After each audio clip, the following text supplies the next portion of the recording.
तो मरण पावला होता की तो जिवंत आहे, हा आजचा आपला विषय आहे. आणि पुन्हा एकदा आपण त्याच्या वचनाकडे वळत असताना या प्रश्नाचं उत्तर आपण त्याच्या वचनातून पाहणार आहोत. आणि या संदेश मालिकेचं नाव आहे जो येशू तुम्हाला माहीत नसेल. आणि आजच्या संदेशाचं शीर्षक आहे तो मरण पावला होता की तो जिवंत आहे. वधस्तंभ हे एका कठोर शिक्षेचं एक माध्यम होतं प्राचीन काळामध्ये, परंतु आज ते ख्रिस्ती विश्वासाचं एक चिन्ह आहे की ज्याच्यावर प्रभू येशू ख्रिस्ताने मरणावर विजय मिळाला. तो मरण पावला आणि पुन्हा उठला. आज आपण प्रभू येशूचं पुनरुत्थान, तो जिवंत आहे, तो मेला होता की जिवंत आहे, आणि त्याचा संबंध, जिवंत असण्याचा संबंध आज तुमच्या आणि माझ्याशी कसा आहे हे आपण त्याच्या वचनातून पाहू. कोरिन्थीकरास पहिले पत्र याचा 15वा अध्याय आणि 20 ते 26 हा आपला शास्त्रभाग आहे. पहिले कोरिन्थ 15 20 ते 26. आणि पौल या ठिकाणी कोरिन्थीकरांना असं लिहितो, तरी पण ख्रिस्त महानिद्रा घेतलेल्यातले प्रथम फळ असा मेलेल्यातून उठविला गेला आहेच. मनुष्याच्या द्वारे मरण आले म्हणून मनुष्याच्या द्वारे मेलेल्यांचे पुनरुत्थानही आहे. जसे आदामामध्ये मरतात तसे ख्रिस्तामध्ये सर्व जिवंत केले जातील, पण प्रत्येक आपापल्या क्रमाप्रमाणे. प्रथम फळ ख्रिस्त, मग ख्रिस्ताच्या आगमनकाळी जे त्याचे होणार ते लोक. नंतर शेवट होईल तेव्हा सर्व अधिपत्य, सर्व अधिकार व सामर्थ्य ही नाहीशी केल्यावर देव पित्याला तो राज्य सोपवून देईल, कारण आपल्या पायाखाली सर्व शत्रू ठेवीपर्यंत त्याला राज्य केले पाहिजे. शेवटला शत्रू जो मृत्यू, तो नाहीसा केला जाईल.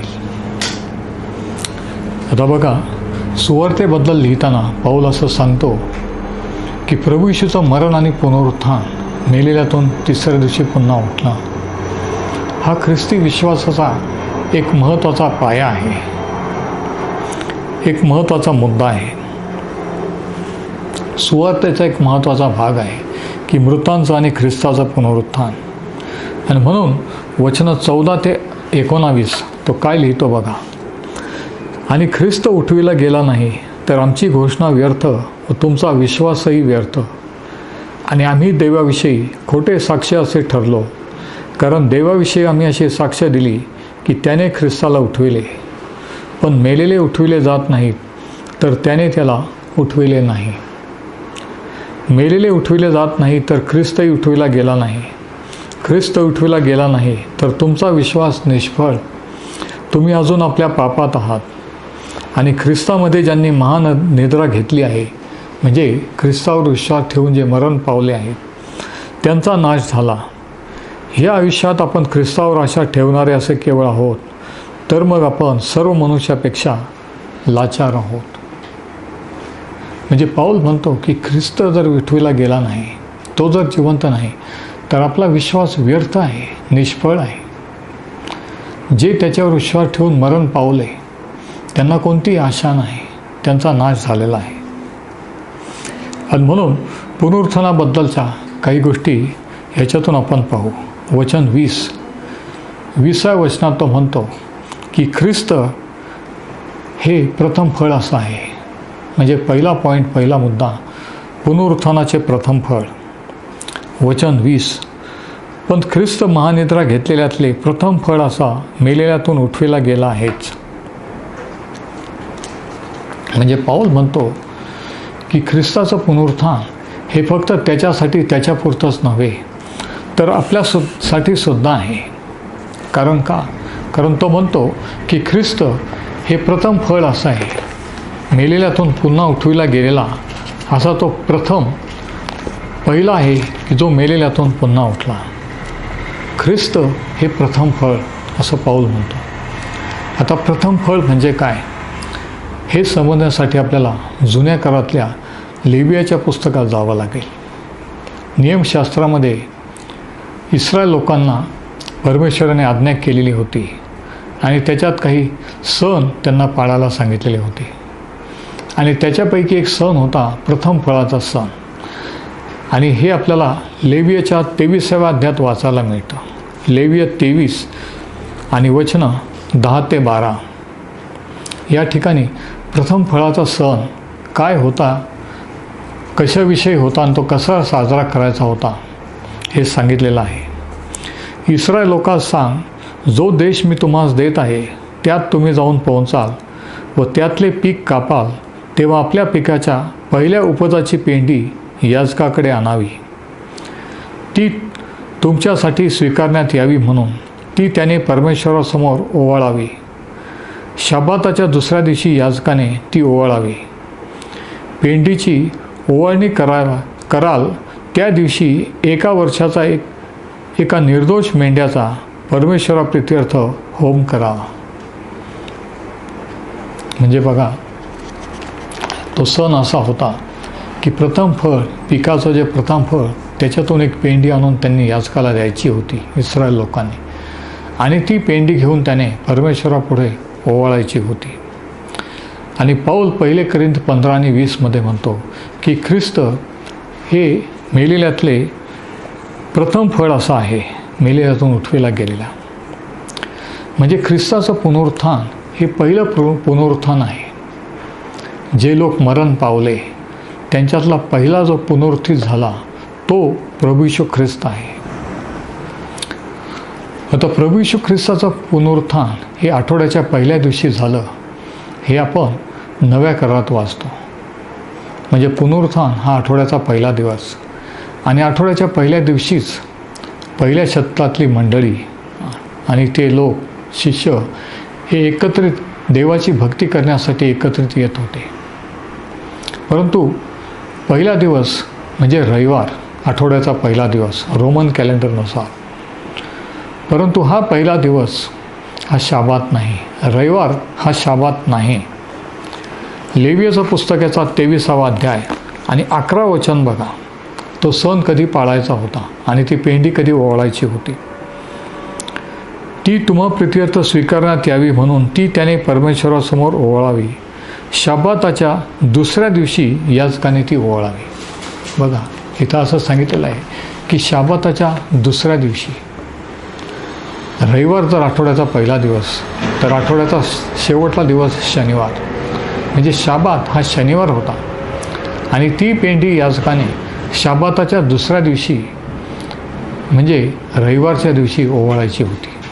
आणि पाऊल म्हणतो की ती पेंडी जी ओवाळण्यात आली, जो प्रथम फळ असा शेतीचा उपज होता, तो ख्रिस्ताचं प्रतीक होता ज्याचं पुनरुत्थान झालं. आणि म्हणून प्रभू येशूचं पुनरुत्थान शनिवारी नव्हे तर आठवड्याच्या पहिल्या दिवशी, शब्बाताच्या दुसऱ्या दिवशी म्हणजे रविवारी झालेला आहे. किती अचूकपणे भविष्यवाणी ही पूर्ण झाली बघा. किती महत्त्वाचा हा सण, आणि हा सण प्रभू येशूचं पुनरुत्थान दाखवत होता. प्रभू येशूचं पुनरुत्थान आठवड्याच्या शब्बाताच्या दुसऱ्या दिवशी म्हणजे रविवारच्या दिवशी झालेला आहे. आणि जर तो मेलेल्यातून पुन्हा उठविला गेला, त्याचं जर पुनरुत्थान झालं, तर आपण जे त्याच्यावर विश्वास ठेवणार आहे ते आपलं देखील पुनरुत्थान होणार हे निश्चित आहे. कारण त्याने म्हटलं होतं की पुनरुत्थान व जीवन मीच आहे. जो माझ्यावर विश्वास ठेवतो तो मेला असला तरी जगेल, मी त्याला पुन्हा उठवीन. तर पहिली गोष्ट वचन 20 मध्ये आपण पाहतो की पुनरुत्थानाचं प्रथम फळ, आणि ते प्रथम फळ ख्रिस्त असं आहे. दुसरा पॉईंट, दुसरी गोष्ट 1 कोरिंथ 15 वचन 21 आणि 22 मध्ये, मनुष्याच्या द्वारे मरण आले म्हणून मनुष्याच्या द्वारे मेलेल्यांचे पुनरुत्थानही आहे. जसे आदामामध्ये मरतात तसे ख्रिस्तामध्ये सर्व जिवंत केले जातील. आता दुसरा पॉईंट किंवा दुसरा मुद्दा आहे पुनरुत्थानाचा पाया. पुनरुत्थानाचा पाया. आता 21व्या वचनात तो म्हणतो की मनुष्याच्या द्वारे मरण आले, पहिल्या मनुष्याच्या द्वारे. आणि आपल्याला माहिती आहे की हा पहिला मनुष्य आदाम होता. त्याने देवाची आज्ञा मोडली आणि म्हणून त्याच्याद्वारे मरण आलं, आणि मरण सर्व मानवजातीत पसरलं. जर आदामाने पाप केलं नसतं, देवाची आज्ञा मोडली नसती, तर मरण आलं नसतं. आणि मग पुढे तो म्हणतो वचन 21मध्ये, पण मनुष्याच्या द्वारे मेलेल्यांचे पुनरुत्थानही आहे. म्हणजे दोन मनुष्याबद्दल तो बोलतो.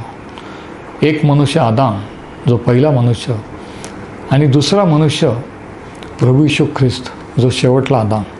तो म्हणतो त्याच्याद्वारे पुनरुत्थानही आले. वचन 21. म्हणजे या ठिकाणी दोन मनुष्य आहेत, आदाम आणि प्रभू येशू ख्रिस्त, आणि दोन प्रकारच्या वंशावळी किंवा जाती त्यांच्यातून निर्माण झाल्या.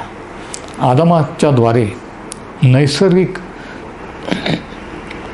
जी उत्पत्ती निर्माण झाली ती सर्व पापी झाली. परंतु प्रभू येशूच्या द्वारे जो दुसरा वंश निर्माण झाला तो आध्यात्मिक आहे. तो म्हणतो की जसे आदामामध्ये सर्व मरतात तसे ख्रिस्तामध्ये सर्व जिवंत केले जाते. आता सर्व हा शब्द महत्त्वाचा आहे. प्रत्येक जण हा आदामापासून आलेला आहे, म्हणून प्रत्येक जण मरण हे ठरलेलं आहे. प्रत्येक जण हा पापी आहे जन्मतः, विचाराने, कृतीने. पण तो म्हणतो की प्रत्येक जण, सर्वजण जे ख्रिस्तावर विश्वास ठेवतील ते जिवंत केले जातील. प्रत्येकजण आदामामध्ये तर आहेत, पण प्रत्येकजण ख्रिस्तामध्ये किंवा ख्रिस्ताच्या ठायी नाहीत. आणि म्हणून मी तुम्हाला विचारतो की तुम्ही आज आदामाच्या ठायी आहात की ख्रिस्ताच्या ठायी आहात? ज्यावेळेस आपण प्रभू येशूवर तारणारा म्हणून विश्वास ठेवतो त्यावेळेस आपला दुसरा जन्म होतो. आपण ख्रिस्ताच्या ठायी किंवा ख्रिस्तामध्ये येतो. आदामामध्ये सर्वजण मरतात. मरण म्हणजे केवळ शारीरिक नव्हे तर आत्मिक देखील आहे, की देवापासून कायमचं दूर जाणे किंवा वेगळं होणे.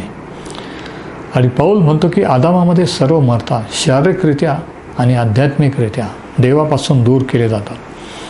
परंतु ख्रिस्ताच्या ठायी जे आहेत ते एकदाच मरतात शारीरिकरित्या, परंतु आध्यात्मिकरित्या ते जिवंत राहतात.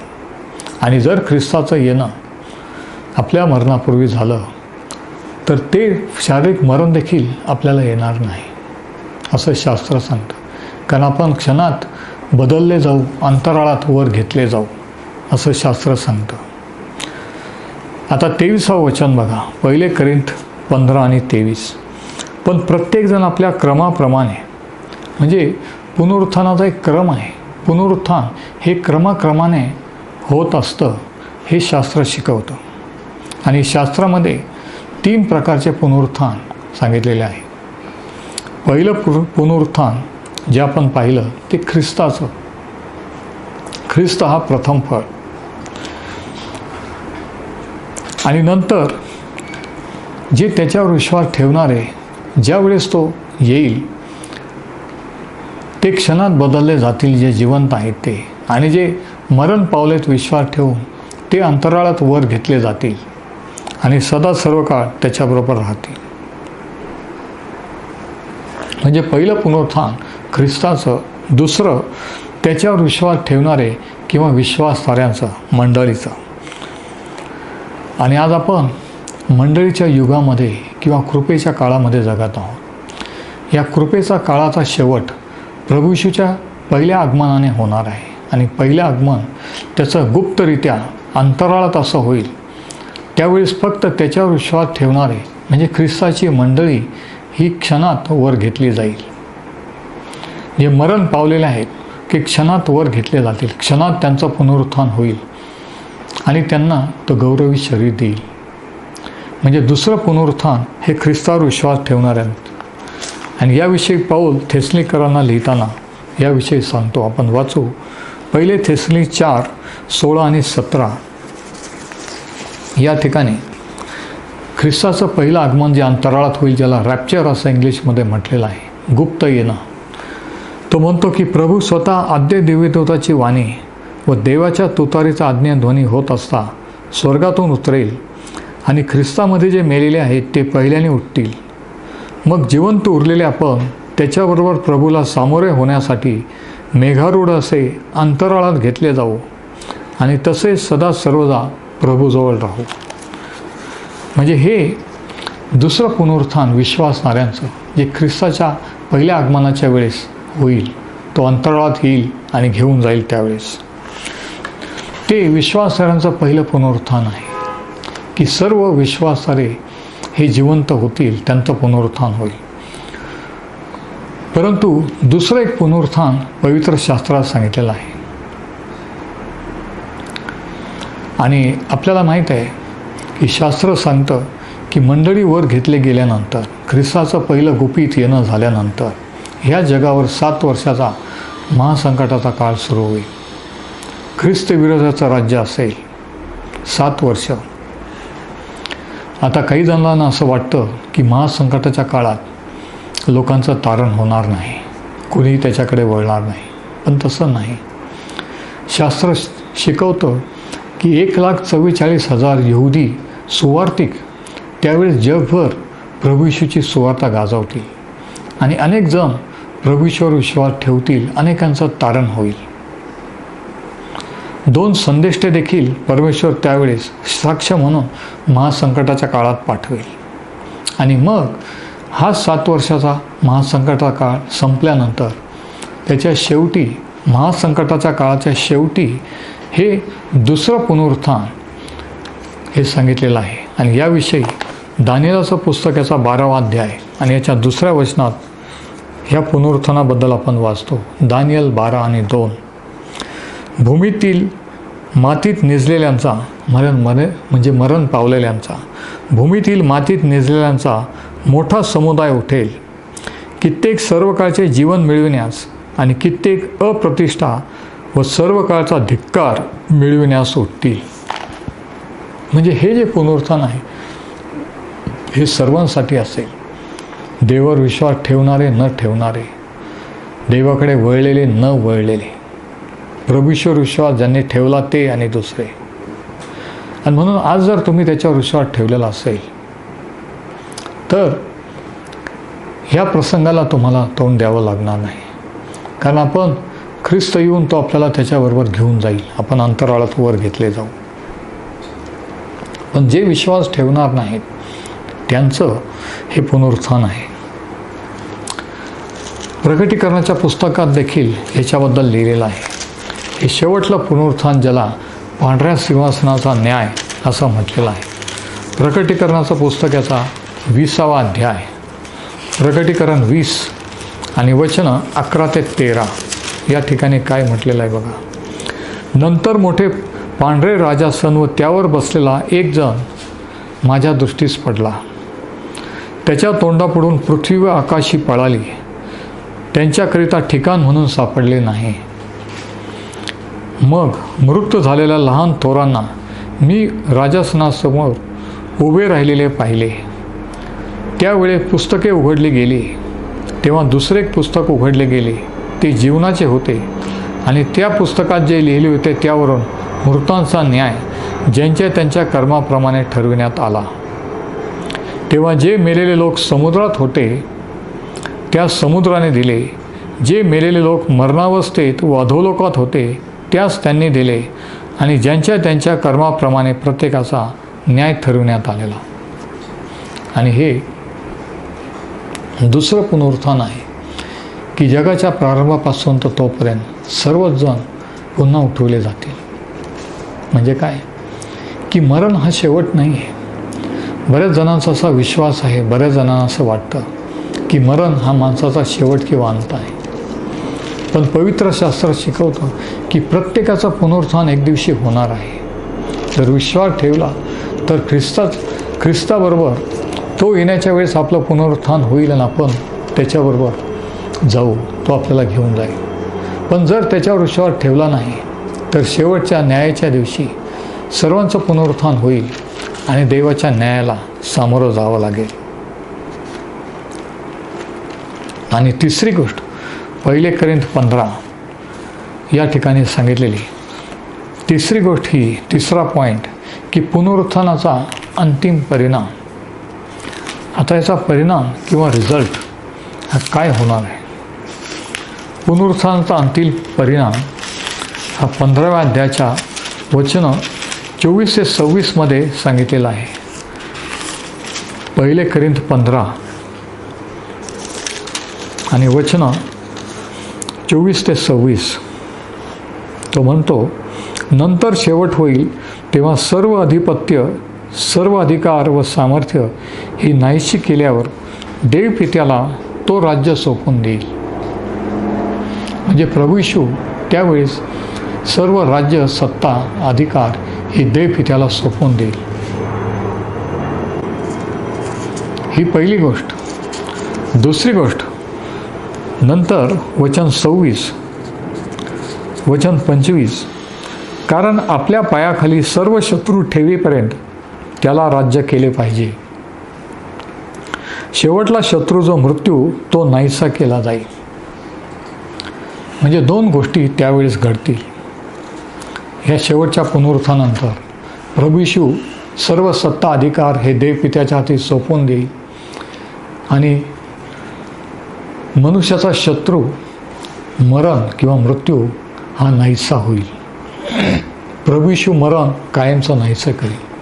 पुन्हा कधी या भूतलावर कोणालाही मरण हे येणार नाही.